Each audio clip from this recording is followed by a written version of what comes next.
Welcome to State of Mind. This is Julian Royce. I work as a therapist, meditation teacher, and coach here in Boulder, Colorado. You can learn more about my work at astateofmindcounseling.org. And as always, you can support the show at our Patreon page, patreon.com/astateofmind. One announcement I have is if you are in the Boulder, Colorado area, I am giving a talk at 4 p.m. this Sunday at a place called the Triple Tiger Gallery. And the talk is entitled Psychedelics, Psychotherapy, and the Nature of the Self. And I'm planning to record that, so if you're interested, hopefully it'll be a good recording and will be up on the YouTube channel in the next few weeks. Today's episode is a good one. I'm talking with my friend Steven. Steven is an artist and a musician. I would call him a visionary artist. And he creates a lot of art using a giant laser, often inspired by sacred geometry. And in fact, he created the medicine Buddha. We worked together to create an image of a medicine Buddha. It's lit up behind me. You can't see it. I'm going to see if I can insert a video here. There, so you can see it a little bit better. And it is, the actual image of the Buddha itself is quite traditional. And it was a fun project to collaborate with him on. And I think a really cool way of bringing modern technology to meet this beautiful ancient tradition, and one which I believe and hope honors the tradition. Because in Buddhism, we're often visualizing light, sending and receiving light, and visualizing Buddhas as beings made of light. So light is very central to the tradition, and to be able to use modern technology to bring light to the artwork, I think is just really cool. So hopefully you agree, or if you're, very much a traditionalist, hopefully you're not too offended. But I think that it's an example of how art and technology can be applied in new ways in our time and age. We talk about a lot of different topics in our conversation. Check out the show notes below to learn more. In fact, the song that I often play as background music and introductions to these podcasts was created by Steven. It's called Hummingbird. And you can visit his website, see more examples of his art and music there. And one of the topics that Steven and I got to is something I've avoided talking about much on the podcast, but it was the topic of the pandemic. And in particular, mask wearing. I think it's not so good, psychologically speaking, just from the perspective of mental health, especially for our children. And I'm happy to see the mask mandates coming down. That just happened here in Boulder, Colorado very recently. And hopefully, I think the similar thing is happening across the country. And so I hope we are returning back to normal. And I hope that children, elementary, middle, high school, are not having to wear masks anymore. So a lot of you may not know this, but with most podcast listening apps, you can actually send me a voice message. So if you want to give feedback or respond to something here on the podcast, you're welcome to do so. And you can write me. You can also leave me a message. So I'm going to play now a message I got from a listener. Aloha, Mr. Julian Royce. I finally finished your podcast with Danny. Loved it. Loved every minute of it. Grateful that men like y'all exist in the world. Really great conversation that you guys had. I wanted to say in regards to when you were, discussing Tummo and the kind of secretive nature of the Tibetan Buddhist practices and kind of dissecting that. And there's so much there, right? I think, on the one hand that, there's potency in really keeping the integrity of initiation and who can use these practices responsibly and not just have it be a free-for-all. But I think, especially because of the diaspora or other factors, similar to Kabbalah, I think, the cultures have held so tightly now to these practices and are so afraid of sharing them for whatever reason. Another thing that came through about that when I was listening was and Danny brought up the whole idea of the Aquarian age.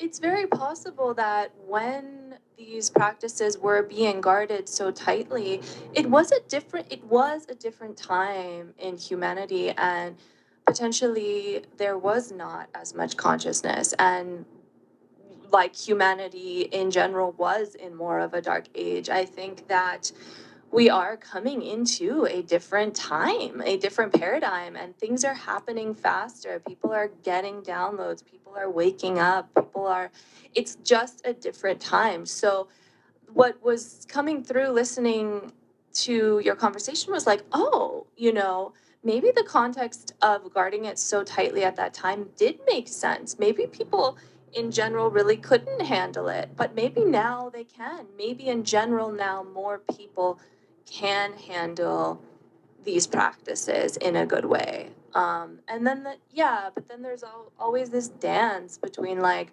respecting tradition, having integrity, but also like trusting yourself and trusting that these practices are, I believe, our birthright. If it feels aligned, it's our birthright. And with breath work, it's just the most liberating and empowering thing we can do. We don't have to take any plant medicine. We don't have to do anything. We just have to work with our breath. So much of it can come through intuitively, and then you find out years later, oh, that's a secret Tibetan practice. Thank you so much for that message. I love that you're listening to the podcast and thinking about it and reflecting on it. And yeah, we're in this kind of interesting time with these ancient wisdom traditions meeting our contemporary world. So a few points come to mind that I just want to quickly say in response. I mean, first, I think I kind of mentioned Tummo just briefly in that conversation with Danny without really going into it.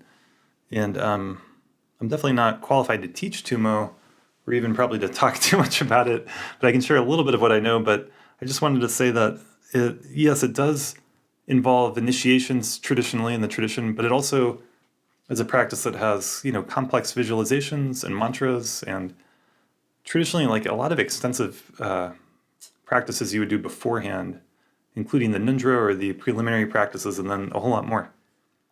So just doing a certain type of breathing or breath work is not going to be the full Tummo practice, from the point of view of the tradition. And then, in our world today, I think it's wonderful that so many people are discovering breath work. I mean, I'm starting to get more and more into it myself.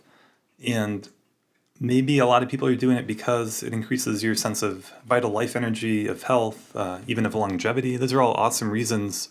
But in the context of a Tibetan Buddhist practice like Tummo, it just makes me think of how for a practice to be Buddhist, in that context means that it's done with the motivation of great compassion, which means you're doing it in order to awaken for the sake of all beings throughout all time and all space, not just for something like health or to feel better or whatever it is. So I think it's important to remember that. So thank you so much for your message, and I hope you all enjoy this conversation as much as I did. Without further ado, I bring you Steven Newman.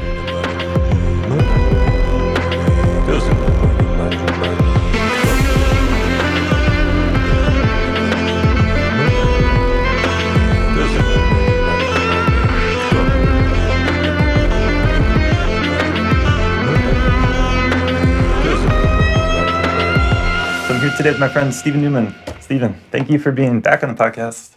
You're welcome, Julian. In fact, thanks for this is your third time on the podcast. This is the third time. Making you one of the most people who've been on it. Yeah? I think maybe you are the most now. Nice. But Scott Toos is going to come on for a third time. He's a meditation teacher. Nice. And a friend of mine. Yeah. Cool.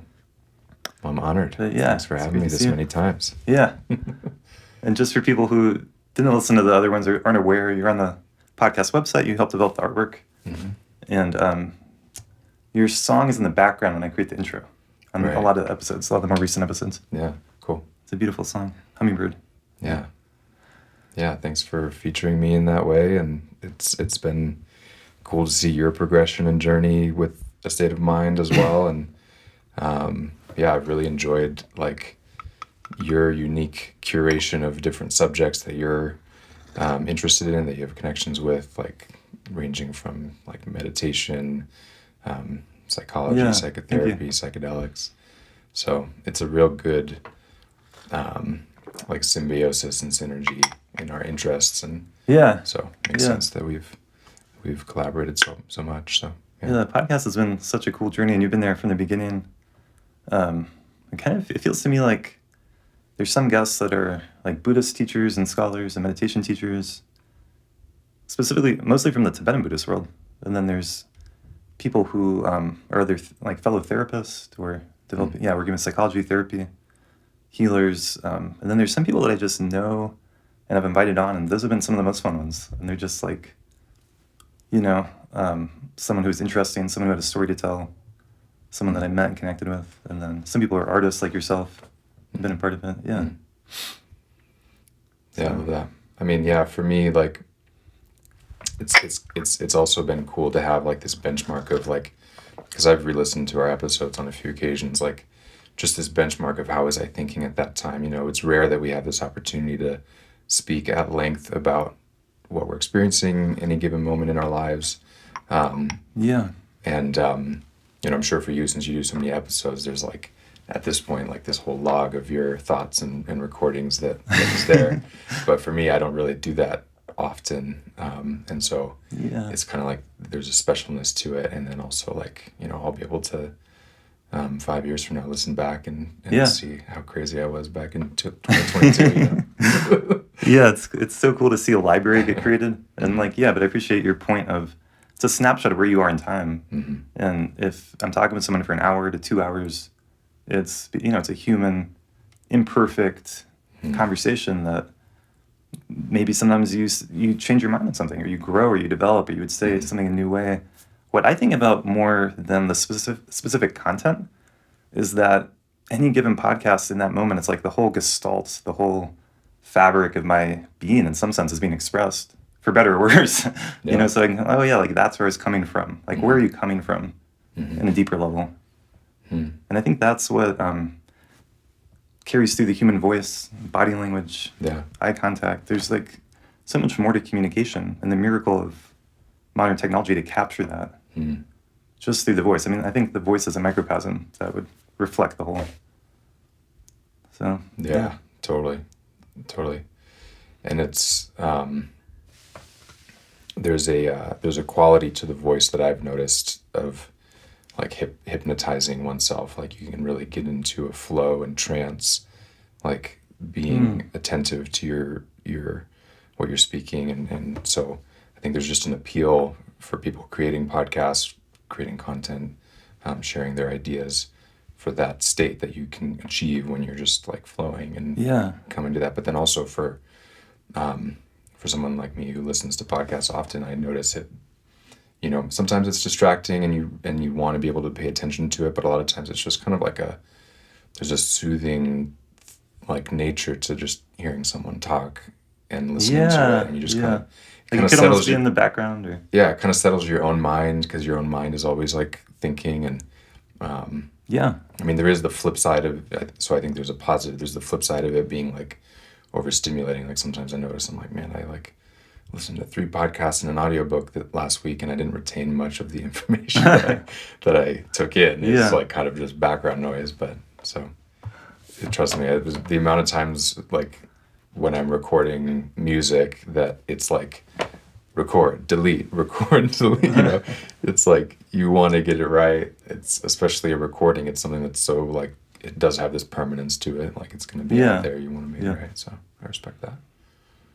But I think you're saying something cool about how listening to the human voice, I think you feel connected with someone here. And it's different than music. And I've actually have more discipline and awareness around not over listening to audio stuff, because I love audiobooks and I love podcasts, and to take time where I'm just in nature, just walking with my dog, not listening to anything, being with myself, listening to my own signal or the world around me. Yeah. In fact, the other day I was talking to someone about meditation, and I boiled it down to like 2 things: listening, like being in attunement with the world, with people, with yourself, and responsiveness. So you're like present, aware, and you're able to respond. And that's basically meditation. And so sometimes I have to turn the podcast off and just listen to the world, just be Absolutely. there. Yeah. That's what I was getting at on the like negative side, is it can become like a crutch or a way to like sort of bypass present moment experience. I notice like if I'm feeling anxious, or then I'll be like, oh, it'd be nice to like listen to something and kind of take my mind off of it. But there's definitely something to be said for like cultivating a practice of not being stimulated and having that space to let things come up naturally as they arise in nature through meditation. So important. Yeah. We need to digest. Yeah. Like if you eat something, you have to digest it. If you listen to something, you have to digest it. If something happens, like just spending some time, with that process. Totally. Yeah, I think we're in the age of information, and it's information overload, information overwhelm. And if you're listening to a lot of content or reading a lot online, and it's coming from this place of I have to figure this out or I'm not okay, that's not good, right? And that it's like anxiety, like I have to know. Actually, you don't have to know, and you can trust that in the moment you'll be able to respond. Come back to responsiveness, and that's something that I've been consciously doing. Is like I'm gonna let everything go and just trust that when the time comes, it'll be here, whatever it is, whatever subject or whatever I need to do. So I don't have to hold on to this big list of things I'm trying to keep track of. Actually, let all that shit go, and just trust. It's hard though. It's hard to trust. Yeah. And maybe sometimes I'll forget something. Or maybe not saying it works all the time, but Yeah. actually it works better than trying to track everything, trying to manage everything, trying to control everything. Yeah. Yeah. It's a bit of a segue, but I think we've talked about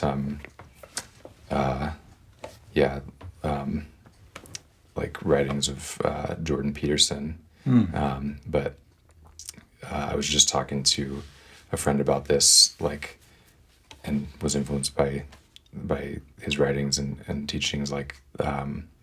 There's disorders born out of chaos. So you might think of the alcoholic or the drug addict, or someone who's really spiraling out of control, chaotic, can't get anything sort of settled in their daily life, and that's becomes pathological. And then, but there's, on the flip side, there's also pathologies of order. So trying to control, trying to, that's sort of the archetype of, or not archetype, but in political theory, what you would think of as a totalitarian government, where everything needs to be controlled and measured and perfect. Like China. Yeah. And there's just the way that, it's cliche, but the way that the universe likes to be, there likes to be homeostasis and balance, and you need some control and order and, to be functional. But for me, especially with creativity, I really actually kind of need some of that chaos and some of that, what's going to happen. I don't have this figured out. I'm a little confused. From my perspective, most great art has a basis in that. Now, you need to have the discipline to order or to balance that out with some order, as in terms of if you're a visual artist, you have to have a skill to capture that in a painting or in some other digital medium. Or if you're a musician, you have to have the foundation of music theory, and you're basically, as a musician, you're basically ordering sounds in this particular way to have a particular effect. So I see artists as there's a really important emphasis on harmonizing chaos and order in what we do as artists. It's beautiful. Yeah, it's well said. I think that's so profound, that order to chaos and the pathologies that can lie at either end of the spectrum. And maybe a pathology that could lie right in the very middle if you do nothing. Right. It's more about balancing the two. So there's I don't know, I can only speak to what I'm experiencing right now, but I consider myself very productive, prolific, high functioning. Yeah. But if you came to my workshop, it's a mess right now. I wish it wasn't. The mad scientist. And it bugs me, but I just get into go mode and I'm making stuff, and then stuff just gets put somewhere. And I was joking with a friend. I was I probably spend hours a year just trying to find things that I don't know where I put them, and tape measures and, different things that I need for work. That makes me feel better that you say that, because I do that too sometimes. I'll just paste and just be and tape measures in particular, that happens often, and I have 7 of them.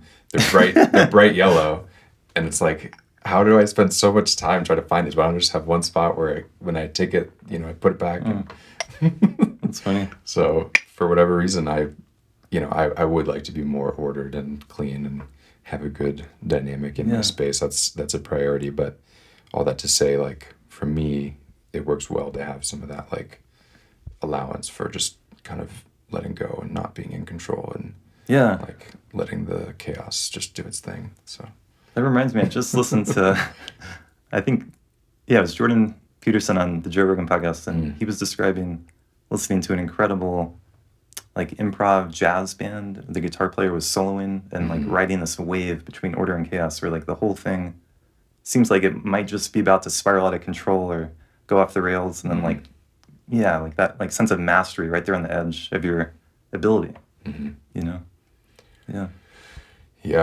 Yeah, music has that for sure, because it's so like like in order to like perform good music well, you have to have a kind of basis of like understanding which notes are going to sound well together, like, you know, playing with tension and release and all of that. So you have this understanding of like what makes music have a particular effect. But especially when you're performing, you kind of have to let the like theorizing and like, you know, notes that you might be playing out you can't think about that while you're playing. Like I might have the thought of like, oh, this song's in the key of A minor, but when I'm playing chords or when I'm really like feeling the emotions of a song, it's like just flowing. It doesn't, I don't get too caught up in my head. Yeah. And it feels similar with DJing too. Like, you know, That was actually a question I was thinking about asking you. Like, yeah. kind of the difference, similarity, I don't know, whatever, between creating music live as a musician versus DJing. Yeah, it's very different. I try to bring both elements because I've seen you do that. It's It cool. makes it more fun for me, you know. But it's a little bit hard to play along to other tracks because usually they already have a lot of content, and so adding guitar can kind of be overwhelming. But so what I'm striving for is producing original music of mine that I can use in my DJ set, so it's dance music, but where there's elements that I leave in the recorded version that I take out when I perform, so then I'll play it live over the top. Yeah. But for me, like playing live music, like if I'm playing acoustic guitar, and especially if I'm singing, it's a lot more of like an emotional, like I kind of have to tap into like an emotional experience depending on the kind of song. Yeah. Whereas DJing, it's a little bit more like kind of, I'm a little more detached from the music emotionally, but I'm just trying to determine, is this facilitating someone's experience if they're trying to dance? Right. Which is mostly what I'm doing when I'm DJing. And so I'll, you know, tweak a set in the middle of it. If I can tell that the energy is like not really there, I'll be like, okay, we need to raise the energy. We need to go to this track. I mean, thankfully, when I do have people come out for ecstatic dance sets, and you know, I know what I like dancing to, so that's kind of what I tend to play, is like, what would I want to dance to? Yeah. Thankfully, like there's rarely any lulls, and if there are, it's kind of like not necessarily because of the music, but maybe because something else or whatever. And so yeah, they're pretty different. I like the blend, and I've been playing with my friend Zay, who's a phenomenal percussionist, as much as I can for my live sets, because he brings his djembe. And when you have a live drum in That's really a cool. DJ set, like it changes the energy. Like you just feel like you're in like this primal, like what shifted. It's very different from, you know, recorded DJ music. It just feels like, oh, there's like a drum in the room with us, and it's like my body's feeling it. That's cool. So Zay's a phenomenal percussionist. He's been playing since he was a kid, and he's in his 40s now, so he's just like, we don't even have to rehearse. Like I just tell Zay, show up and bring your drums, and Oh, cool. we'll mic it That's up. awesome. And so yeah, Talk about trust. yeah, for sure. And I kind of, you know, orchestrate a little bit. I'll be like, okay, this next track, it's a little like chaotic beat wise, so I'd prefer if you don't play. So, but it makes it much more fun for me, like being able to kind of have that like. It's a way to bring a lot of energy into the room, because there's the movement of it and Yeah. the excitement of seeing someone actually creating that in the moment. Definitely. But yeah, it's interesting, the difference. I don't know, like it's almost like live music versus a DJ. It's like it's coming from a different place, or it's like a different kind of energy. Yeah. Yeah. Like it's like, is the group of people there focusing on the music, or more like you said, your own experience of movement and dance or hanging out? Yeah. And the DJ kind of does the latter more easily, more naturally. Yeah. I'd say, it's rare to have, well, here's a good example. On New Year's this year, or last year, 2021 into 2022, I like was just gonna have like a small thing, so I was about to travel and I didn't want to, get too much exposure. So I was just gonna have a small thing, but then there was a snowstorm and they closed I-70. I was supposed to go up to the mountains. So I canceled that and just went to a friend's. Oh yeah, you were there at the lighthouse.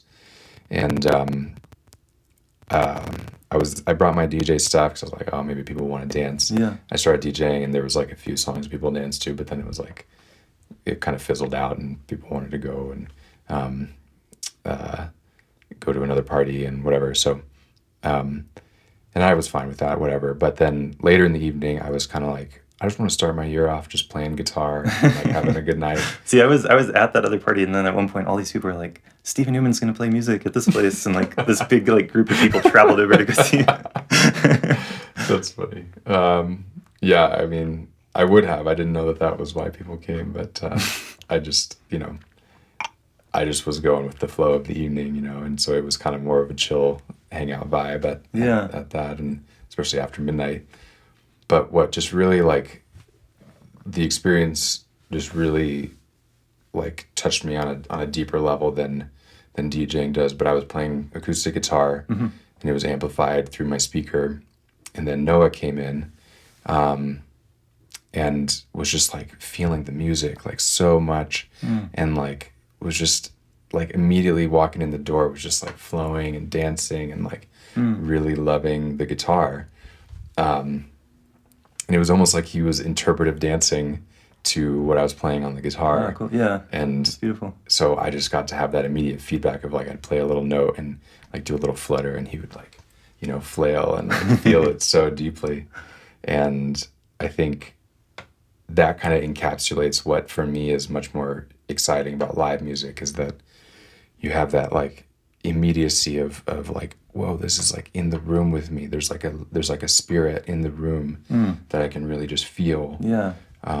Yeah. I have felt that at concerts, like live music, like really like, I remember like just like realizing like the audience is creating this as much as the people on stage. Yeah. And how they're that feedback, they're feeding off each other. Yeah, there's really something to that. Definitely. Yeah, it like it channels that spirit of music a little bit more purely, I think. So I mean, to me it's the best of both worlds to combine them because there's things with electronic recorded music you just can't do live. So like certain synthesizers and other kinds of sounds like glitches and stuff like that, it requires the production process which you then it seems to me like the main thing that electronic music is bringing is this like never-ending beat that never has to pause or stop or catch its breath, or it's also never off really, which maybe isn't always good because like natural human music has more maybe fluctuations, but there's something like, I don't know, I heard someone describe it like it's like this music from the future that's robotic. It's like artificial intelligence and it's like calling us into the future with this like drum beat that's like synchronizing all this. Yeah. But I guess if you spend enough time at like an electronic music festival, that kind of thing kind of makes sense. Yeah. But there's like this never-ending quality that's magical and also maybe maddening at times. Yeah. Yeah. I think it can be both for sure. Yeah, that's a good way to describe it. I mean, you can get that with drumming, like as a drummer, like even in like African tribal cultures, they'll drum for like hours. That's true, like days, right? And that's what that's what it is they're trying to keep that rhythm. But so there's something within us that wants that like consistent rhythm. You notice when it's not there, but when it's there, it's like it kind of becomes you're feeling, whatever you want to call it, like the universal rhythm, the like beat of the universe. And if you really want to get down to it on a human level, like our heartbeat is the original, beat that we're used to, like our mom's heartbeat when we're in the womb. And then, throughout our lives, like it's just this constant beating that never stops, from the day we're born to the day we die. So really good music is like kind of synchronizing our heartbeats and like getting us all attuned to that same rhythm, which we always are feeling that, but it just music has this like way of harmonizing everyone's heartbeats and but yeah, on the flip side, like I've been to festivals where it's like 4 days of house techno, doom, doom, boots and cats and and you're just like, does it need to be like I can't stand that kind of like music, especially like those festivals they do it 24/7. It never stops. The music is on all night and then it just doesn't stop for 3 days. So I try to avoid those festivals. But no, I mean, So you're working on new original music, right? yeah. So I'm feeling really like inspired and connected to producing original stuff, and been working with Zay. He's been cool. adding percussion, and he's also a phenomenal keyboard player. So he's been adding Sweet. keyboards, and yeah. So it's kind of still in its nascence, but feeling a lot of inspiration and just a lot of new ideas of ways to combine. From DJing, I'm DJing other people's music, but it gives me the opportunity to kind of dissect like what's working. Why is this track making people Right. dance? Like, what about it? What are the elements that I need to kind of emulate to get that same impact when I'm producing? So You're like learning. Yeah, that makes sense. yeah. So I've got 2 tracks in the works right now, and Cool. hope is to get like an album together by the summer. So That's awesome. yeah. Phew. And then you create a lot of visual art too for people that don't know that. Yeah. Yeah, so the visual art. Oh, so this Yeah, Buddha behind me, you helped create. You created, indeed. so people can see that on the YouTube video. Yeah. Yeah, That's a cool so one. I put that there for the podcast now. yeah, thanks. Yeah, I appreciate your patronage, and Yeah. It's It's a good- like we can work together to design it, which is a cool process. yeah, And it's based on the medicine Buddha, and it lights up. And the Buddha is made of light, so it works out. it's perfect. It's the light body. Yeah.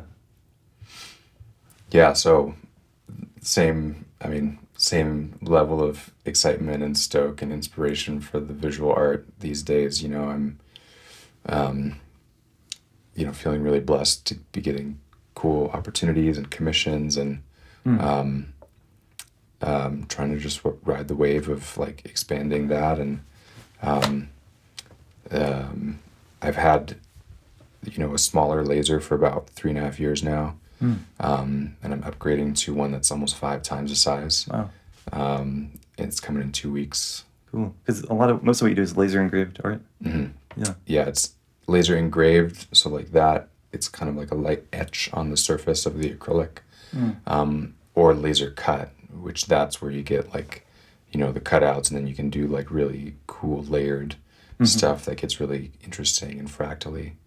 I'm kind of going more towards that because it just has a lot more Yeah. uniqueness and This- intrigue. This relates to the music we were talking about because it's like digital art, like digitally created art. It wouldn't be possible without modern computers, whatever your lasers you're using, right? Yes and no. I mean, what's really fascinating to me, there's definitely some parts of it that are completely, not conceivable by hand. But what was really interesting for me while traveling, I was in the Middle East at the beginning of January. Yeah. But I spent a day in Istanbul on my way back, and it was kind of a bucket list thing to go visit Istanbul and see the sights. And so I went to, it's called Topkapi Palace, which is where the Ottoman sultans lived. Oh, wow. It's this huge palace complex. But so they have, kind of mosaic tile all over the palace. Wow. Like, how big are you talking about? It's hard to judge. I mean, a lot of it's like actually open space. It's like, there's big open courtyards where they had like ceremonies and stuff. Oh, cool. Like gardens? Wow. Yeah. I want to go there. And then they had, it's beautiful. And then they had different areas of the palace. So there was it's called the harem, which is like, it means forbidden in Arabic. Harem? Yeah. Is that like the word harem? Like, It is, yeah. So I always associate that with like women that the king is like. well, that's why. Is that? Yeah, okay, yeah. It means so, secret. I didn't know that. It means like forbidden. So there's halal, which means it's allowed, and then harem, which means forbidden. Forbidden to who? Not the king. But... No, exactly. It's forbidden for outsiders, but the Ah. king and his family, or rather sultan, is what they were referred to, and his family and consorts were allowed to. That was like their living quarters. Wow, that's wild. Yeah. But anyway, so they have like really detailed, Islamic geometry, tilings, and it's all done by hand. So Wow. back cool. to your I original- take your point. Like people, I mean, how many hours and humans and yeah, under what conditions are they laboring to create that? But that's amazing. yeah. But no, your point is accurate. Like the medium that I'm exploring is made possible because of computers. It's just, I always like to remind that there's art that kind of has that organicness while still kind of tapping into some of that like potentiality of digital art. Yeah. So do you know, like, yeah. it makes me think about sacred geometry, right? Is that, I actually don't know that much about that in terms of Islam. Is that a term that the people in those countries would use for their art? Or is that a term that we are putting on top of it? And like, there's sacred geometry. And it's like a mosque with all the intricate, Right. angles and geometric figures. And Yeah, that's a good question. My definition is a little more broad than maybe some people would agree to, but to me, sacred geometry is just geometric patterns and visual effects and art forms that are like evoking a sense of divine, transcendent right. consciousness, presence. Well, so in that sense, it definitely is Right. sacred geometry, yeah. And I think that's what struck me about it when I first was, starting to discover and study these art forms, is that, these cultures were not necessarily exposed to the use of psychedelics. I guess Perhaps hashish is like the main, psychedelic that they might have had access to. There's so many theories now about psychedelics in the ancient world that we don't, but there's so much we don't really know. Yeah. But at least, I don't know that much about that. Like in the Islamic world in general, are psychedelics like they're in a very secret way, or maybe they're not at all? I don't know. I Like think- supposedly the burning bush of Moses had DMT in it, Right. but that wasn't like a practice that people were commonly doing. Yeah. I think it's really hard to speculate about those like, behavioral aspects of, cultures that we only have like their ruins and little written evidence. But yeah, I'm sure that there was. I'm curious what the attitudes are in like modern day Turkey or Saudi Arabia. It's like such a conservative country. You can't have alcohol. Yeah. But something like psilocybin or MDMA or whatever, like if they eventually became used in medicine and therapy, I wonder if they would be used in those countries or if there'd be like a taboo against that. It'd be interesting to see that play I'm going out. to guess the latter. I mean, they are very They're conservative. so and- conservative, yeah. Yeah. Like with the exception of like hookah and like I said, occasionally hashish. What about Pretty. opium? Yeah. Was that more accepted in the ancient Islamic world? It's a good question. I'm not totally sure. I mean, the biggest source of heroin in the world today, I believe, is Afghanistan. Right, that's what it's famous for. Yeah, and it's, probably more so for just the fact that it's very profitable than it is for like whether or not, it's. I think there was something where it was more like alcohol was totally forbidden, but there was a little bit of a gray area for opium. I think, interesting. yeah. Yeah. Yeah, I'm not totally sure. But back to the art stuff, what really struck me is regardless of whether these people were altering their states of consciousness with, exogenous substances, clearly they were experiencing altered states, but maybe just from their devotion and their practice of their devotion to Allah and to, whatever spiritual practice they were doing. Because, it really does, when you go into these spaces, evoke this sense of wonder and awe and transcendence, seeing how perfectly connected all those designs are. And I remember seeing, like, in a book, when I was first exploring psychedelics, seeing, a photo of a pattern that, is, prototypically Middle Eastern, Islamic, and just being like, that looks straight out of an acid trip. Like, there is... It was uncanny, like as the colors and the pattern. I was like, this is something that I have, seen, or that I, that harkens back to experiences I've had with LSD, and just like being blown away by that because, I had that just feeling of like, man, there's something about consciousness, that is just really tuned into these underlying mathematical realities of the universe. And then human beings through art and through science and other ways are able to tap into those underlying things and bring them forth. Like maybe like more fundamental patterns, almost something like that. Yeah. That's interesting. Yeah. Yeah. Yeah. Another self-promo thing, but I'm starting to do workshops on this subject as well. So. Oh yeah, I saw that. That's cool, man. Talking about that's a cool thing to share. Yeah, kind of given the history and fundamentals of sacred geometry and how it connects to nature and but then also like actually teaching some skills with Adobe Illustrator and showing people how to use lasers and for me it's really fun to like kind of break down my own process and be able to share it with other people and then so I'm starting to do those. I'll probably do like 2 a year is my guess. So that's cool. Yeah, it makes me think about something like 3D printing. Like if that becomes more widely available and whatever good, better quality, you could be creating sculptures on a computer and printing them out. Like it would kind of open up a whole new avenue of creativity for like a lot of people. Oh yeah. Because like I'm probably not going to learn how to really sculpt something, but I could mess around on a computer program and hit print. That'd be interesting. Yeah. I haven't really dabbled with 3D printers that much. It's funny, a lot of people mistake the laser for a 3D printer. They when they see a photo of my stuff, they're like, "Are you using a 3D printer?" Especially like, and it's a laser. It's a laser cutter. So what exactly is a laser? Yeah, this is a good question. Okay, good. I don't know if that's a dumb question or not. Oh no, it's very interesting. It's fascinating. It's very simple actually scientifically, but so basically there's a tube in the back of the laser that it has carbon dioxide gas in it. And I don't know exactly the like molecular explanation, but basically there's all this gas and there's, floating protons or whatever, and you run an electrical current through it. And it basically emits one of those protons out the end.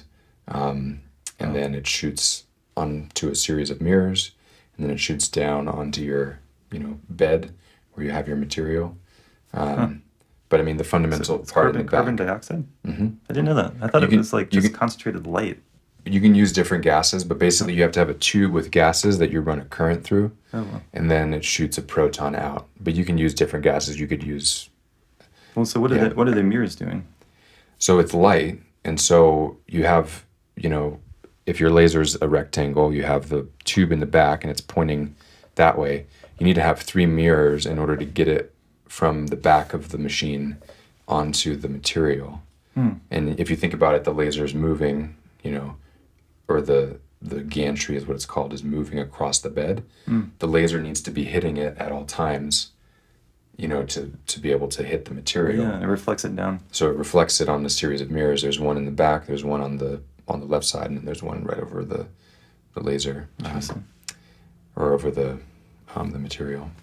Yeah, it's pretty cool technology. Yeah. It always blows my mind that, it's become so accessible for even someone like me. Yeah. What's this tube with the carbon dioxide? Do you have to replace those? Yeah, they have different lifespans, but the one that I have is rated at about 5,000 hours. Oh, okay. So for me, it's probably almost done. But I'm getting a new laser, which has almost 1.5 or 2.5 times the power as my current laser. And that tube is supposed to last 12,000 hours. Cool. So it shouldn't, I shouldn't have to replace that for like 10 years. That's such an amazing thing to own, a machine like that. Yeah, right. Like how big is this? Like it's like 10 feet or something? Yeah, the new one's 10 feet by 7 feet. It's probably like close to the size of this room. Wow. That's awesome. Yeah. So, you really are a mad scientist over there. Yeah, for sure. It's fun. It's really fun. Like, can you do that with metal? Cut metal that way? Yeah, so the new machine will be able to cut metal. There's various other techniques which are preferred for metal, like water jet cutting. It's like a concentrated beam of water and sand that is actually really efficient at getting nice clean cuts on metal. I'm not very familiar with metal stuff, so it's going to be kind of my next learning curve when I get this new machine to like explore metal a bit Oh, more. cool. It's a bit more expensive to get the materials, so it's kind of a little more like, you know, the experimentation is more expensive than if I just buy a $20 Right. Yeah, metal's piece of wood. expensive. Yeah. But I guess wood is expensive now too. it is. The stuff that I get, it thankfully is pretty cheap. It's thin. It's, you know, mass produced, so I can get a lot. Yeah. What is acrylic a kind of plastic? It is. I'm I not was totally just sure. about to say, at least you're not working with plastic, but maybe acrylic. Yeah, acrylic. I hate to say it, but yeah, acrylic is not the most environmentally friendly. It doesn't break down. But that said, it's a really good. So you're creating works of art that are meant to last for years. Exactly, Yeah. and it is a really good alternative to glass. Like, you know, it can be used to build greenhouses. You can do a lot of different stuff with it. That's good. Yeah. I have this environmentalist friend who like will just cry sometimes about plastic. I don't mean to laugh at them. Yeah. But just thinking about all the plastics overwhelming us. And Yeah. Have you seen the George Carlin bit about plastic? I don't think I have. Okay. But I could use a joke on it. Yeah. He's like, what if the whole evolution of humanity, all the way from, you know, the dawn of civilization to now, was just to make plastic? What if that's what we were all just here for? It's just the earth just wanted more plastic. Wow. He has a whole bit about it. It's pretty funny. And That's awesome. Or like some alien civilization will come along and harvest the plastic from us. And that was like the whole point of our life. honestly, it's like That's a good- plastic I is like a that. great like example of the folly of human beings, because it's like so useful. I mean, like we just have Yeah, the word is an interesting word, right? Something's plastic. Plasticity is a good quality. Yeah. You want to be able to shift and change things. Yeah, it's a very versatile, you know, thing. It's just we kind of overdid it and didn't. We waste it. That's the other That's thing. the thing, We're we not, waste it. We're not 99.9999% is not creating beautiful Yeah. art. It's Yeah. the straws in the ocean and all that. Not only is it not creating beautiful art, but it's being wasted in the sense that it's not being reused. Like I can't drink a bottle of kombucha out of a plastic bottle and then go back to the store and say, hey, I'd like some more kombucha. Can you fill up my bottle? Right. Which theoretically you could do for years. Like a plastic yeah. bottle can last a long time. Yeah. That's a good point. Yeah, it's terrible. Yeah. Yeah, I wonder though, my thought on it, my hope on it, and I've said this on the podcast before, I think it's just that microorganisms will evolve that somehow will Consume it. consume it. And I think that's the way Earth, that's what life does. And I don't see Yeah. why anything would be any different. I mean, on some level, it's not, everything is natural on some level. Yeah. So I think a lot of the environmental doomsday stuff applies for the kind of short-term geologically. But if you take like 65 or 100 million year perspective, you know, like the dinosaurs died out, 65 million years ago. Right. And then we came along and replaced them. And then now we're going to die out and something else will replace us. Yeah. And doesn't have to be a tragic thing. Maybe that's just the way things go. Yeah. I don't know. I don't think it's healthy to go through life with a sense of guilt or shame or around things that we can't control, like the environmental crisis. Like a lot of people, when they hear about it, those are the emotions that come up. Yeah. And that's not the answer. So, it's not helpful to feel, Yeah. to like wallow in that kind of pity. There's like these forces so much bigger than you at work that you don't get to decide or control. I think that perspective is huge, and I've had similar thoughts. You know, I think at the end of the day, you know, of course we'd rather live sustainably and, you know, be cleaner in terms of pollution or lack thereof, you know, if we can avoid it. It's a real, you know, it's a real conundrum because, yeah, like on a long enough time scale, like existentially, it just really doesn't matter. And we're in the 6th mass extinction event in Earth history, and we're causing it as a species. Yeah. So it's good to recognize that. And it is sad in a way too. Yeah. But on the flip side, to play devil's advocate, 99.9% of, I don't know if that, I think it's like, actually the statistic always changes, but it's like 99.5% of all species that have ever existed on planet Earth are extinct. Oh, really? Yeah. I don't know if I knew that. Yeah. That puts it in more perspective. Yeah. It is sad when a species goes extinct, of course, because that's a real ending. Yeah. But they're not going to last forever either. They're not going to last forever either. And it's all this weird, on a big enough time scale, it's weird to think about, like, where do you draw the line? Like, if species are constantly evolving into new species, it really relates to the Buddhist teachings on emptiness. like we think that there's this thing called a human being, or we think that there's this thing called, the dodo that went extinct. But that's just a generalization of all these individual specific instances, each of which were actually different, and eventually, in a long enough time, become something totally different. Yep. Maybe I'll grow wings or fins, or I don't know what's going to happen. Yeah.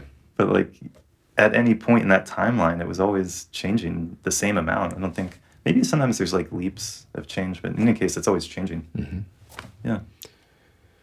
I think, I mean, that's another Buddhist concept that is really relevant to the conversation around evolution, but it's, impermanence. Yeah. There's an impermanence to all manifestation, and, biology is no exception. Right.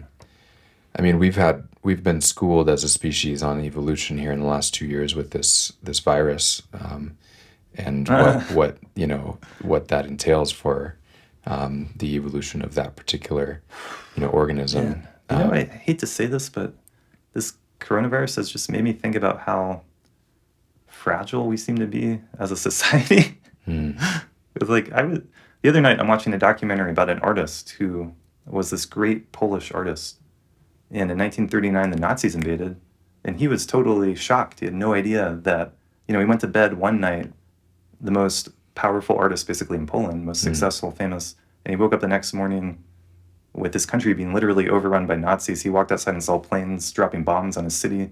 Yep. And all of his art was destroyed by the Nazis because they didn't like him. And just the amount of deaths is inconceivable. And so like something like COVID, coronavirus, it's a terrible pandemic, but like, man, it's like human societies have gone through things so much worse, like face death on such a larger scale. Like we really should be able to handle this better than we're handling it. Like it shouldn't be, we're 2 years in now. I don't know. I'm at a point where it's like, let's get our shit together and like get on with our lives. Yeah, I think we all are. I mean, it's well said. And I think I'd like to think we could learn from this, but I just don't know that that's going to happen. I think there's just... It's so frustrating if we don't learn from this. We've got to learn from this. I would, like I said, I would like to think we can, but I just don't have too much confidence we will. I mean, it was one of the most predictable things that could have possibly happened. B, it was another sad part about it. Yeah. It was, it was mishandled, but there was never going to be a way to handle it, quote unquote, in a graceful way. It's just, it's a plague. Like that's what it is. Yeah. And, it was really difficult for the medical system. It's disrupted supply chains. We really had this golden period from like the early 90s until the late, 2010s that, we didn't have major pandemics. We did have a major economic downturn, but, we organized globally like some of the most complex, sophisticated supply chains. And that was both for efficiency to like make products cheaper and, optimize efficiency, but also I think on another level, what it helped to do is like make countries feel dependent on one another. Yeah, it's led to more peace. Exactly, because it's like if I bomb China, then we stop getting all of our cheap goods that we need. Yeah. So, there's truth in that. There's a lot of political science about that. Yeah, but it also has a downside, which is that pandemics are easier to spread when there's, all the movement. The movement, and so it was a pretty inevitable thing, and I think it was just kind of like, we didn't expect it to happen in our lifetimes, and it's just a traumatic experience that we're all having. And I think I share it. I mean, I go into a store and I'm still like, I really just don't think wearing a mask is necessary. Yeah, I it just doesn't feel necessary. But no, we're not. I wish we could talk more as a society about the psychological, mental health consequences of wearing masks, because I don't think they're good. I don't think it's good for kids. Yeah. Especially in the long run. Yeah. So yeah. I completely agree. I mean, and so it's just really... I actually got into one other thing I wanted to say on this topic is it's exposed all these fault lines politically, right? All the arguing and bickering and how it's hard for us to get along. Yeah. But to reframe that in a positive way, it's good to have diversity of opinion, and it's good to have different people doing different things to some degree. And a country like China, where you're put in jail if you don't toe the party line literally in a literal sense. Yeah. I hate that. I don't want that here. And so, like, I actually appreciate some of the stuff that's been dysfunctional. Like the difference is actually good. The diversity is good. Yeah. So I wish that we could create a society where this diversity was honored more Yeah. instead of becoming so fractious and so like people, like for example, this is a few days ago. I'm talking to someone who came to see me, and they're describing a work situation that was so toxic where it was in a factory in the South, and during lunch hour, they would all the workers would eat together in this factory, and people are talking about stockpiling guns because they think the left and the right are going to fight each other in a civil war, and all these extreme kind of political views. In this case, from the right wing side, that was enough for him to like quit that job and move out of that state, because he wanted to change of pace. Yeah. And that's scary to hear. And then we see all this stuff on the other side, on the far left too. That's not good. So it's a weird time. It is. Yeah. I think there's a yeah. I got one other thing. Oh yeah, please. I thought this was really interesting. I recently have been using this app called WhatsApp to message more. Yeah. It's a messenger app, and it's the most popular in the world. So a lot of people in other countries use this WhatsApp to message. And maybe I'm kind of late to the game here, but I've been doing that, and I got a random message from someone, and I wrote back, and they were like, "Oh, sorry, wrong number." And I was like, "Where are you from?" And they were like, "China."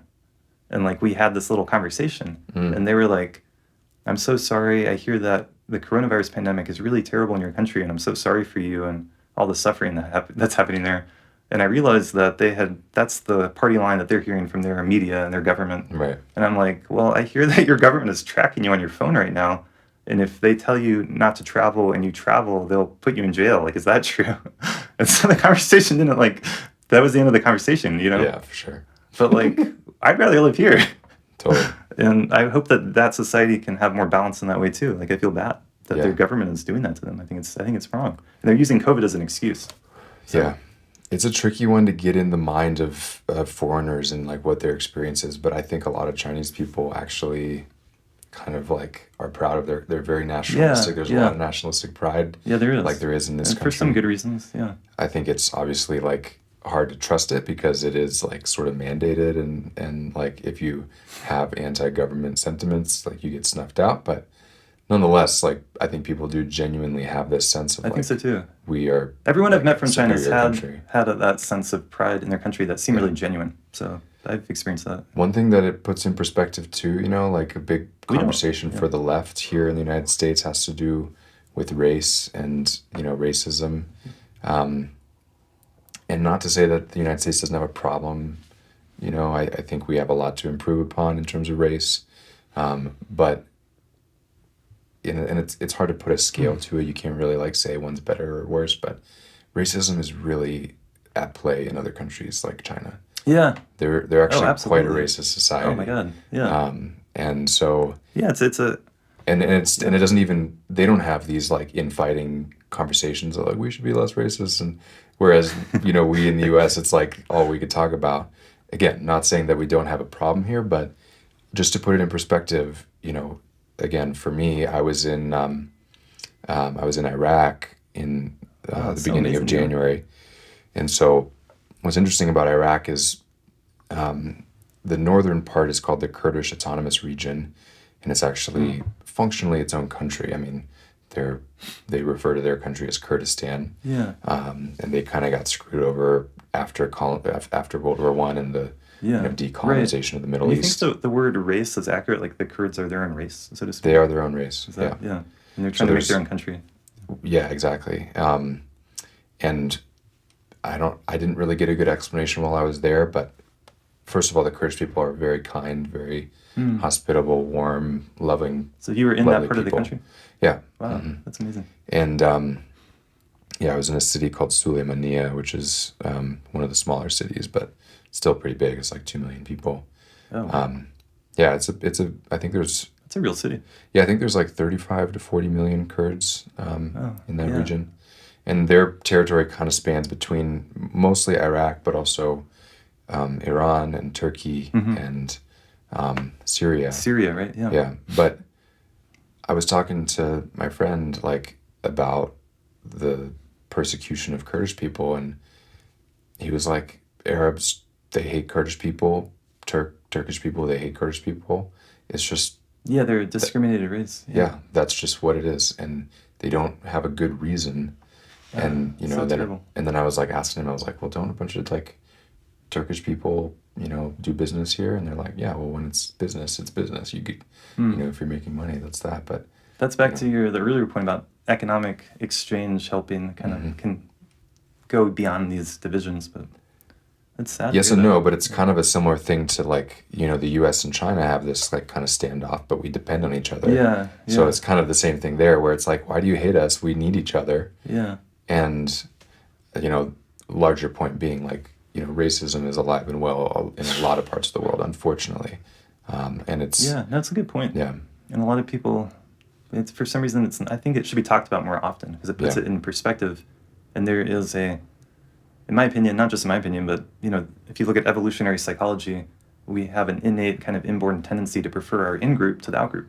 yeah, And that makes sense for evolutionary reasons for tens of thousands of years. Mm-hmm. Of course, that gets mapped onto race or gender or whatever, and then it can become more, you know, become this like sick ideology. Like I think racism in the worst form is a kind of conceptual ideology, but it's probably on this biological basis of that natural tendency. Like you know, like you prefer your family to other families, so to speak, in the sense of if you had to make a choice to save one or the other or whatever, you would. And that same kind of logic kind of then extends out to identifying with people that look like you. yeah, that's a good point. I mean, what I think is, you know, again, I recognize there's a privilege to my ability to travel and have those opportunities, but what I feel is that like as much as people can, like try to travel and experience different cultures and understand that like the way you were raised and, you know, the country that we live in, the United States, is not, you know, emblematic of how people live. You know, people live very different ways all over the world. Yeah. And the people that I've met that have traveled extensively and experienced other cultures and can see that, you know, there's different ways of life elsewhere. Like it really impacts, you know, the way that we see the world and we see other people. You know, you see like things that you like recognize and that are like common, but I mean, it's like a psychedelic experience too. It just really opens up your mind to other possibilities and like kind of getting out of your comfort zone of things that you take for granted in your own life. But yeah, to me, like, it really helps me to like feel much more like I'm, you know, I'm a citizen of the earth. You know, I'm not like, I feel lucky to be, you know, a U.S. citizen, but That's beautiful. I love like, that. I identify as like from planet Earth, and Yeah. like it, you know, we're sharing this place, so yeah. That's beautiful. What inspired your trip out there? Yeah, so it was a work trip. My dad runs a nonprofit that, among other things, supports some humanitarian aid projects in the Middle East. So one of them is he has his nonprofit has been funding a dental clinic in Suleimania.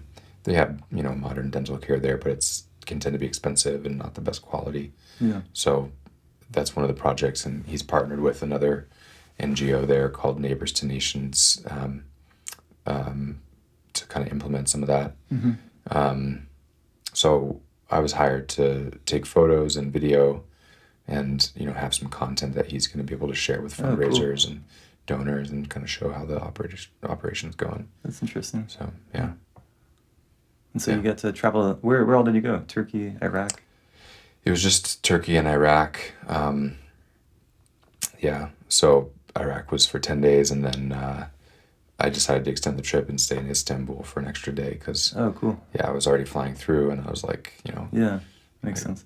you know, got a free flight, I might as well take advantage. Nice. Yeah, and man, like, Istanbul was, I didn't realize how big of a city it is. It's like 15 million people. Jeez. Yeah, it's like the size of New York City. Wow. Yeah. And like That's you're huge. driving in and it's just like, you know, like we talk about it here in Boulder, you know, that, you know, like housing density and housing affordability. And like Yeah. there you're like, as soon as you like enter Istanbul, it's like you know, 5 to 8 story apartment buildings, like as far as the eye can see. Jeez. You know, and it's like, That's wild. talk about density. They've got like probably 10 to 20 times the number of people per, you know, square kilometer that we do here. Huh. I That's don't know, wild. I don't know Yeah. the exact number, but yeah, it's Yeah, it's it's a very endless. dense city, Yeah. but very beautiful. Like, Mm. you know, I think another thing that we kind of in the U.S. don't have much exposure to is, you know, Western civilization came to the United States in, you know, the 1700s, and our culture, our civilization here is relatively new. Yeah. Obviously, there were Native Americans here, but they didn't really build large cities and structures. Whereas when you're in a place like Iraq, that's actually where some of the first civilizations began. You know, Right. the Sumerians Yeah. and the Akkadians, and It's the the literal Assyrians. cradle of civilization. That's what we learned when I was in school. Yeah, yeah, it The was. what is it? The rivers, the Euphrates, and The Tigris and the Euphrates, yeah, the Fertile Crescent. So, like, I went to Erbil, and they have a citadel there that's been continuously inhabited for like 6,000 years. Jeez. People still That's incredible. people still live there. Wow. I think they're renovating it now. It's like a UNESCO World Heritage Site, but What did it feel like to be there? you know, the citadel was kind of meh. Like, architecturally, it was kind of meh. Could you hear ghosts in the wind? Not really. It's a busy, big city now, you know, so there's a lot of energy going on. But Think about all the bones you're standing on top of. right, yeah. That's wild. But yeah, there's that sense in which, like, these places, there's a bit of like that ancient world, new world juxtaposition, more starkly so than here. You know, like in Istanbul, you know, it used to be Constantinople before it was taken over by the Ottomans. Yeah. And that was, you know, the capital of the Roman Empire for almost 1,000 years. Right. The eastern part of the Roman Empire. It's bizarre how new the United States as a country and society is, and how powerful we are. It's almost like these ancient civilizations in the old world beat themselves up so much that then we were just standing there on the sidelines. Well, like, I guess we'll take over the world now. Yeah. Like, it's almost literally what happened with World War II. Like, we literally stood back while the Soviets and Nazis slaughtered each other. And that's where the vast majority of the fighting actually happened, was on the Eastern Front. Yep. If you listen to the Hardcore History podcast, Yeah. I can recommend that. That's one of the most amazing podcasts ever. But the Eastern Front World War II was just unbelievable. Like, Yeah, I think- battlefields with, like, you know, tens of thousands of people dying, and just millions of people dying. Yeah. I think the death toll for the Soviet Union was like 30 million or something like that. It was, 35 million. yeah, millions and millions. Yeah, something like that. Yeah. Yeah, and the United they had- States was like, what was it? Like in the 100,000 hundreds of thousands. Like, Yeah, I mean, the compare Soviet Union 30 had by million far to- the biggest yeah. casualties. Yeah. And part of the responsibility for that is on Stalin's shoulders. Like, he sacrificed people, literally. Yeah. So, but yeah, it's a sick thing. Yeah. Yeah, totally. I mean, yeah, I think historically the rise of the United States is a very interesting Yeah. one, and, you know, like, I think comes down to a lot of factors. You know, I would like if we could have some reform of our system of government in this country, because I think we could get a lot more done. But that said, the, like, stability over the long term of the United States governmental system, Yeah. I think has allowed for the prosperity that this country's seen. It's a good point. Like, you don't It's make so rare to hear someone say something positive about our government, but it's been very stable for a very long time. yeah. And then we also have the geography of the giant oceans kind of insulating us and all that. But Right. yeah, you're right. We've had a stable government that's created peaceful conditions. Yeah, Within our at least lot within of our natural borders for the most part. resources. Yeah. Yeah, very few foreign wars, you know, foreign countries invading the United States. I Yeah. don't think that's ever even happened, except for Pearl Harbor. But yeah, I think we really, like, yeah, civilizationally, so to speak, as a country, like, kind of reap the benefits of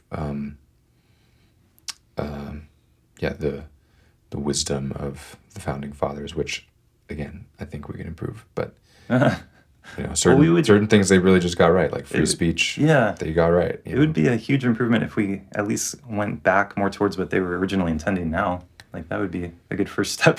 I think And then maybe we could improve on that. I but, think there's just updates that they could Yeah. not have foreseen, They didn't know automatic there'd be assault this weapons and like, Facebook and Twitter and 300 million people in one country. exactly. Yeah, they, at the time in the 1700s, like the United States was a relatively like poor, like, place. It was very agrarian, agricultural. Like we're, as a country, completely different from what we were 250 years ago. So. Yeah, I'm feeling this collective calm before the storm and this kind of like almost willful amnesia to forget about our politics. Mm. And now we're in 2022 and we've got like maybe another year of that, but 2024, the next presidential election is probably going to be a total shit show. Mm-hmm. Like I just feel everyone kind of like, let's not talk about that. Let's not think about that. Yeah. But like it's going to happen and it's not going to be pretty. Yeah. But, I mean, the last two are ugly, right? They're ugly. Yeah. I don't foresee them getting any brighter, unfortunately. Yeah, I wonder, like... It's scary. It's scary to think about. What we have in store. I mean, I think, the fact that we have such, such a proliferation of media sources and, like, media conglomeration of narratives and, I mean, back to, I think some of the beauty of this medium of just, sitting down, having a conversation, getting an opportunity to speak your thoughts in long form. It really, what media does is it like tries to like take everything out of context and then spin it the way that, they want to have it be perceived by people. And, if I meet somebody and they start talking to me about like, oh, I heard this on CNN or, oh, I like heard this on Fox News, and that's like what they're going to try to have a conversation with me about, I'm just going to be like, are you kidding me? Like, do you think for yourself? Do you know how to have like, I watch news sources every now and then, usually BBC or, PBS stuff that's a little less slanted. But yeah, it's a weird environment in that it's so obviously and overtly biased. Yeah. And it's like, can we just like not be trying to be brainwashed all the time? So that's my request. Feedback. I think it feels good to people to feel like they're on a team and then to have a narrative that they've already kind of decided on. So because it takes a lot of energy to like have to think about things. Yeah. So you just kind of, oh, this is how it is and that's my team, and it feels good to be told what I believe because that's confirmation bias and I feel connected with the people saying it. And the other thing I was thinking about when you were talking is in terms of podcasts, like we're two people sitting here having a measured conversation, like present with each other, engaged. And I think that's a real gift to offer to the world, that so much media and news and like as an event like an election builds up, they are pumping out fear or anxiety or things that get your adrenaline going, things that get your energy going. And it's kind of like whichever side can most activate their base, quote unquote base, is probably going to win. But that's not, so anyway, it's a service to just be regulated and calm and present and like share that. And like no matter the chaos happening outside, I hope that I can provide that like a kind of stability, because like that's the place where you can make a positive difference from. Yeah. If you're getting activated and just like reactive and super freaked out about things, you're probably going to make worse decisions and be more angry and more irritable and kind of add to the chaos. Yeah. Yeah. Yeah. Well said. I mean, and I mean, think about it. Like, for the most part, at least for me, when I have a conversation with someone in person, I get to feel their presence. I kind of get a sense of their being, what they're about. Maybe they're a little awkward. Maybe they're super charismatic. But I rarely come away like thinking like, oh, this person is horrible. I think they're, I'm like rarely have that experience. If you talk with someone for long enough, that's almost impossible to have. Yeah. Even if you watch interviews with like the worst killer on like, terrible person on Netflix, you can watch some of these, like, you're like, oh, wow, they're a human. Mm-hmm. And that's what you miss and lose when we have these, like, kind of, packaged media, like, outrage experiences. Yeah. It's like, I'm not having a connection with this person. I'm like, there's a lot of subconscious stuff. It's like, let's totally dehumanize this person so we can feel good about talking about how terrible they are. Yeah. Maybe there's a few people that deserve that, but it happens way too often, way too quickly. Yeah. Right? I think about that with a lot of different, like even I mean, I have my, strong views about how, inequality in our society is really bad, and we should have ideally a much more equitable system to distribute wealth more evenly in the United States and across the globe. But that said, like, there's so much scrutiny of billionaires and of these people and what they, decisions they make about their companies and stuff like that. And like, I was watching some comedy thing, I think it was like The Late Show, and they were just like, really talking down about Mark Zuckerberg. And I was like, He's a good punching bag. yeah, totally. For good reason. Never hear anything good about him. Yeah, exactly. He's But got a I'm like, PR problem. I'm like He trying to should have. send me some of his money. I'll say something nice I about know, him. right? I know, exactly. I just- No, he's got a major PR problem, and it's. But I was just like thinking, like, I don't wish that person ill or whatever. I don't know him, whatever. I'm sure it's just hard to be him. Like It's got to be hard to be him, but It's it's hard. gotta be. Really hard to feel sorry for him. I don't really feel sorry for him, but yeah. I'm not saying I feel sorry for him, but like what I'm getting at is like tapping into some compassion of like, these are human beings who are having an experience. Like, if I were a human being having an experience and getting, trashed on late night comedy shows every day, I don't know. I wouldn't let it get to me. I'd like to think I could just ignore it, but I would also never choose to be that much of a celebrity. It just seems like a major pain in the butt. I would just fly off to my private island in the Hawaiis and cry myself to sleep at night. No, yeah. Does he ever appear on a talk show? Maybe that's part of his problem. He doesn't go out and speak for himself, Yeah, I don't know. but maybe he doesn't want to. No, the problem is he can't speak for himself because he sounds like a robot, and he's just really not the best Oh, charismatic presentation. Yeah. Again, Bill Gates maybe is like that too. Like he's. Are we? Is some of what people are getting triggered by a kind of someone who's not on the so-called normal spectrum, who's a little bit autistic or whatever it is, or yeah, neurodiverse, and maybe in a really brilliant, beautiful way. Like look at Bill Gates; he's amazing, but people love to hate him. yeah, that's Yeah. the thing. I think, we these particular figures, we like to speculate about them as individuals, and it's like, unless you meet them and have conversations with them and get to like spend time Yeah. with them, you're never really gonna know. And again, all the more reason to like, I don't know, like I think there's this weird There's okay. thing about it that Yeah. we project so much onto these people, and they have so much influence Yeah. because of their wealth, because of their status and roles in I society. just thought of something, which is Um, that old saying, like power corrupts, absolute power corrupts absolutely. mhm. I think we are right to be very suspicious of anyone with that amount of wealth and power. Yeah, Even, and it could be that they started off as a really well-intentioned good person, but given that amount of resources and power over decades or years, like I don't know, it's good to be suspicious of it and careful about it. And, yeah. yeah. I mean, this is a super cliche thing, like in hip hop, but it's like, don't hate the play, I hate the game. Like, what's the problem here? Is it these people who have played the game so successfully that they've accrued all this wealth, or is it that capitalism at its core has this tendency to accumulate wealth in such a way that, like, once you have a large sum of money and you've made good investments and you've diversified and the whole economy is growing, you can exponentially grow your wealth Right. as the economy grows. And, it's more like, from my perspective, I think the game has been rigged. So it's not a pure capitalist system where, if you're like super libertarian economically, you would maybe argue that pure capitalist systems and pure competition would maybe like avoid the kind of mass accrual of wealth, or at least if people did accrue that wealth, it would be justified or whatever. In our system, we have, wealthy people rigging the game in their favor. Yeah, and for the favor of their kids, right? That's Yeah. that's part of the problem is. Yeah. So that's definitely nefarious and Well, should be stopped. And, To go back to our friend Jordan Peterson, he talks about that being just part of economics altogether. Like any economic system tends to aggregate wealth and power. yeah. And it's a problem that no society, culture's ever really solved. But it's like throughout, we see these societies where things start off good, and then the power and wealth accumulates to such a degree where it kind of like topples over and collapses. And, Yeah. yeah. Yeah.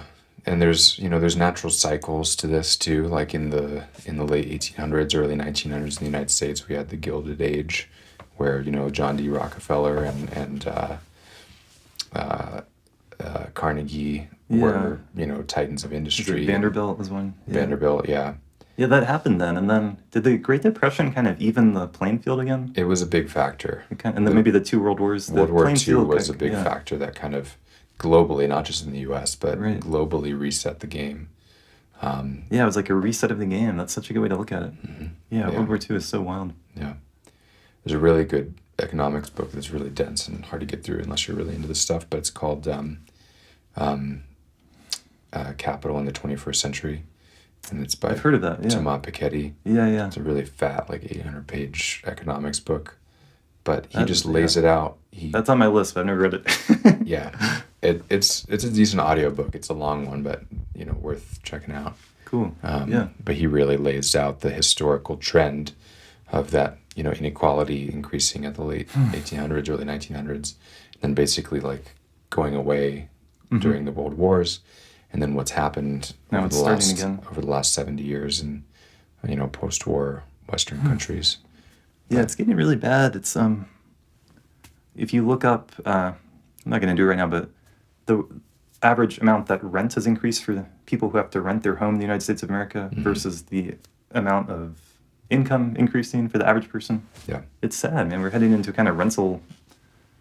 Like, what is the word? Second-class citizenry, where one class can own property, and then the majority of people can't, and tough luck. And that's the way that economic resources have been so centralized in most past societies, is around land ownership. And the same thing is happening here, I think. Yeah. Like, the average person born today, it's going to be very hard for them to own a home if they're not coming from a wealthy family. It's going to be very hard. Yeah. There'll be exceptions. There'll be, like, LeBron James and people like that, but, yeah, it's going to be the average person working the average job. Mm-hmm. It's going to be, if the present trends continue, they will never own a home. And that's sad to me. I don't like that. Yeah.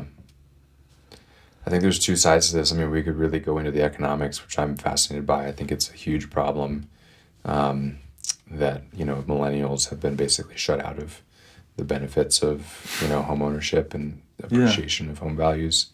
The flip side that a libertarian or a conservative economist might say is that we need these prices to go up to incentivize more building and more, you know, contractors and building companies to have the incentive to build homes that they'll be able to make a profit on.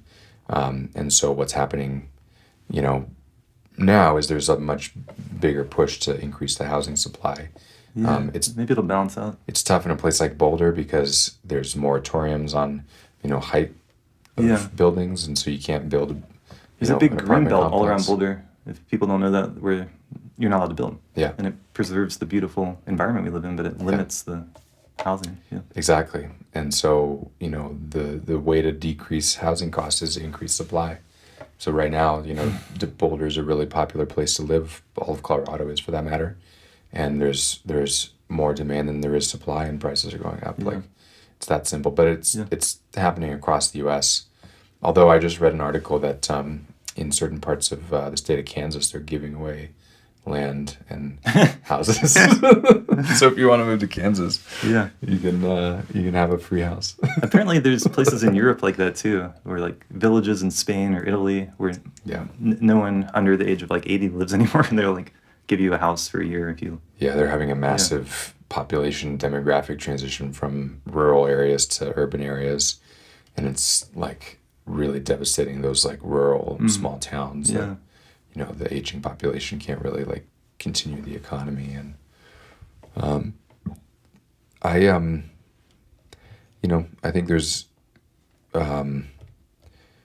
there's two sides to the home ownership stuff, and it's complex, you know, like I certainly would love to be able to afford to buy a home at some point, and my strategy for getting to that point is just like try to increase my income and like you know, work hard and do what I can there.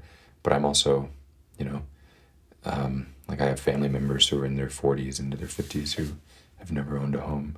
It's not necessarily bad. Yeah, gives you more freedom in a certain sense if you want to move or travel. But yeah. There's a concept in Capital in the 21st Century that's like the equation is R is greater than G, which is R stands for the return on capital. So say you have $100,000 and you invested in the stock market, and it earns 5% every year.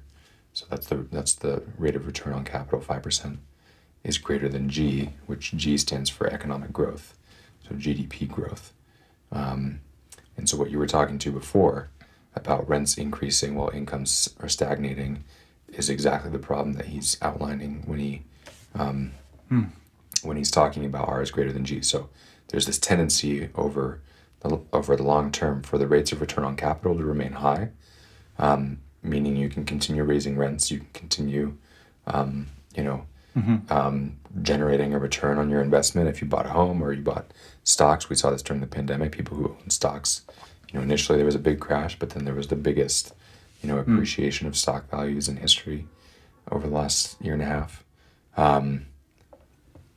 While the economy as a whole is not growing. So meaning like the pie of income for people Right. So is not generating it's not growing enough to help people to get ahead or to, increase their ability to then own capital themselves, which capital being like homes or businesses or, other assets which can generate a return or create value. And that's what we're in right now, basically. That's like the fundamental basis of inequality. And, in a period like after World War II, in the 1950s, we had tremendous economic growth and really high tax rates for the highest income earners. And the difference between like the lowest income earner and the highest income earner wasn't as great as it is today. But the economy was also growing like crazy. So, opportunities were just opening up everywhere. People were getting educated. People were, learning aerospace and things that hadn't happened before. We're kind of in this post-capitalist world where we've grown so big that we've kind of outgrown our container environmentally and in terms of sustainability, but also like there's not a lot more opportunities to grow the economy because we've just kind of maxed out. I wonder if the digital world seems like an avenue that could potentially be infinite, right? You can always, in theory, create more websites or more content online or more. That's what, a lot of people point to is the introduction of the blockchain, crypto. Basically, the problem with the fact that it's infinite, digital can scale infinitely, is that you actually need scarcity to create the sense of value. So, if you buy an NFT, the reason why it's special is because you're the only one who can own that, and it can't be reproduced. You have you have the digital key to like say that you own this piece of digital content. Yeah, And it's really interesting. otherwise, if it's like an album, or a book, you could reproduce it a million times and it kind of devalues it. But so there is a lot of opportunity in Could you create the digital NFTs? economy. NFTs with audio, or is it? Yeah, you can do I don't know that NFTs much with about anything. them. Yeah. Interesting. I'm just learning a little bit. It's kind of it seems pretty revolutionary, especially for artists. So I'm going to be getting into it. I'm not like holding out any hope that I'm going to like make 1 million Ethereum in a week or whatever. I don't know. There's people making lots of money with this stuff, but I'm kind of like I don't know what it means. But it is. You're right. It is a channel for the economy to grow without needing physical space or physical capital. So Yeah, it's the whole question of like our economy based on growth, and can we find another way to exist? That's what people have been saying for years, that it's not sustainable if it has to continually grow. Maybe digitally it can keep growing, or maybe there's another model that can be more sustainable. That can be more, I don't know, we could reward things, but we don't have to have this growth. Like the stock market is a predictor of growth, and the earnings report always has to be growing. And yeah, if you don't earn a certain amount of money, then you're like actually losing money because inflation is always happening. And we've created this like this rabbit race, or what is the word, rat race? The hamster on the wheel, Yeah. Yeah. Again, there's two sides to that. It's tricky because some people argue that as economic growth is really a good thing, especially for developing countries to, for example, China, to lift people out of poverty. So you want to grow the economy because then you create jobs, you create opportunities for people, you know, who might not have had them otherwise, would have been farmers or peasants or not have means. So it gives them that opportunity to contribute. So that's the people would argue economic growth is required to bring that about. But I agree with you. It's like, why can't we have, Charles Eisenstein talks about it as like steady state economics, like an economy that doesn't grow. It just maintains It its provides size abundance. and it provides for everyone. It would be cool. Like we would be happier, I think. We would have a higher quality of life in an important sense if we didn't feel like we had to constantly be running a race. Yeah. And that brings me to another book on economics that I've read some of and appreciate a lot. I haven't read all of it, but it's called Meritocracy. Have you heard of that? Yeah, it's like yeah. it's critiquing this idea of a merit-based economy and how it rewards people who, can run the race the fastest and the hardest and the best. But then you're in a world where everyone has to run a race. Yeah. And it's not fun to always have to run a race. Yeah. What's the author's name again? I can't remember. It's a long last name that I can't remember either, but it's a great book. He's a genius. Yeah. He's Really brilliant. good. He's a Yale professor. Yeah, he's a Yale professor. Yeah.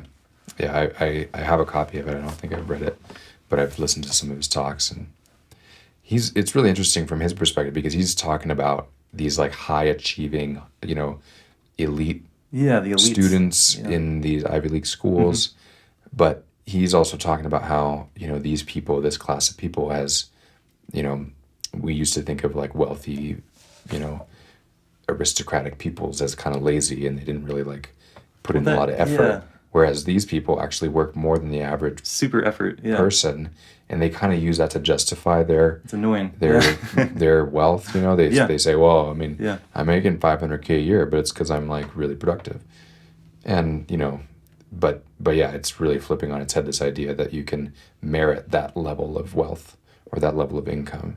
Do you really deserve to be making 20 times as much as the lowest person at your organization? Like, do you really put in 20 times more effort? Right. If you look at the rate of CEO pay versus the average worker and how much that's grown. And a big part of his criticism is part of it is the way in which that elite class then trains their kids to become the next elite class. Yeah. And so they kind of rig the system to favor people that can afford a bunch of extra training and put in all this extra time that the average person can't do. Right. Because the average person has to do chores and take care of their home, and they're not going to pay hundreds of dollars for tutors and for, like they get these like really specialized coaches to learn like squash or whatever polo, whatever the sport is, and then you can get like a scholarship with that, and then But then he also is criticizing how like lawyers and like the financial class have rigged the system in terms of developing these very Byzantine, complicated ways of doing law and of doing business and finances. They're like unnecessarily complicated, but they require a huge amount of training in order to like understand and thrive in that world. The people that have that training are the people that went to the elite universities and spent tons of money and time learning it. But we could have a world where like the law could just be it could be a lot more simple and the average person could read it and understand it. Instead, we've developed this class of lawyers that basically have to learn a very specialized language. It doesn't make them smarter or better than other people. It means that they spent time learning this language, and it gives them this societal status, and then they earn a lot more money. But they're not like really. The other thing he criticizes is a lot of these people aren't really providing more value. They're just able to learn and speak this convoluted Byzantine language. Yeah, it's not adding value to the world to have, like if something happens, you have to hire lawyers to like to defend yourself. It's a huge cost. It's like this huge cost that is oftentimes very unnecessary. Yeah, but we're all forced to pay it. Yeah, like they're like these vampire leeches, like sucking our blood out of us in some sense. And they do some good things, but like it's like if you look at some of the like big cases, like the big lawsuits, the people that are really benefiting are the lawyers. Like there'll be the $50 million or $100 million payout by this big corporation, but both sides hired dozens of these very fancy lawyers to fight it out for years in court. Yeah, and then they get the most of the money. Yeah. Yeah. Well said. And yeah, I mean, I don't know if he said it in this or one of his talks or if it's somebody else, but I think, if you look at like what are the career fields that are, most common for Harvard graduates to go into. Yeah, he talks about that. Yeah, it's like finance. Right. Is one of the That's top where you make ones. the most money. Right. And I had the same experience. I went to business school at the University of Denver, which isn't an Ivy League school by any means, but it's a private, prestigious university. And so, I was surrounded by kids who that was kind of their aspiration, was like, I want to go into finance and work at Goldman Sachs. Like they had a career thing and they wanted to work at the big bank and be an analyst or be a this or that. And I was like, I can't imagine enjoying that life. Like, Right. when you're oriented towards financial reward exclusively, that makes sense. But if you're oriented towards Quality of life. quality of life and like meaningfulness, Right. I just can't glean any fucking meaning from, just looking at a bunch of numbers on a screen all day and making a profit off of, the So margins. disembodied. Yeah. And Yeah. like, good for you. You have, I've thought this about crypto as well. It's like people that, I don't know that many people or any people really that have made millions in crypto, but I'm always like, good for you, man. I'm glad you have a lot of money. I, not to be mean, but I kind of secretly hope you're still miserable, because that's not gonna help. Like, it's not gonna solve anything to make all this money especially without contributing anything of value to society. Right. You know? placed some good bets basically, and then Exactly. you made money off your bets, but you didn't contribute something. Yeah. Exactly. The other thing, I think his last name is Merkovitz, but I should look it up. But in the meritocracy book, That sounds right. um, Alan Merkovitz. yeah. Yeah. Oh man, I forgot what I was gonna say. Oh, sorry. I interrupted you. Anyway, Yeah. I should probably wrap it up too. I don't know what time we're at, but yeah, we've been going. yeah, I got 6:10. Yeah, it's been great having you on the we could go podcast. for another hour. I This feel is like fun. this is good. We got into a good flow. Yeah. I feel like I always devolve into economics. It's my wheelhouse. Oh, I thought of what I was gonna say. Oh yeah, that's right. In the meritocracy, he criticizes how the winners of this game, the elite class, actually suffer the most from it in some ways, because then they've created a lifestyle for themselves where they have to put in 70 hours a week, in the office, trading stocks, in order to justify all their wealth. And like exactly what you just said, is that really the lifestyle you want? And so we're all kind of like losers in this meritocracy, Yeah. at least in his critique of it. I think he knows it because he's around it. Yeah. Like being a Yale professor. Yeah. And it's refreshing to hear that. Obviously, like, I'm not wishing ill on this group of people or this class of people, but it's kind of like, if you guys knew what was good for you, we could all maybe harmonize around, being more equitable. Harmonize, I love that. It's Yeah. like, is it really benefiting you to have an extra $1 million in your bank account that you don't know what to do with? Or if you spent your whole life working your ass off in some skyscraper. Yeah. Exactly. Yeah. Exactly. And, so for me, like, yeah, it'll be interesting to see how, this class of people, this group of people that have amassed a lot of wealth and income, perhaps in ways that were soul-sucking or not interesting, if they, really find fulfillment, or if it's kind of a hollow pursuit and they kind of prove what like wisdom teachers have been telling us all along, which is like material pursuits are not the answer to fulfillment. Wow, yeah. Yeah, that's a good message. Yeah. Well, thanks so much for being on the podcast. Yeah. This is an epic one. Yeah, thanks for having me. Thank you so much for listening. If you found value in this podcast, there are many ways you can support it, and one of the easiest and best is to just share it with friends, family, and post about it on your own social media accounts.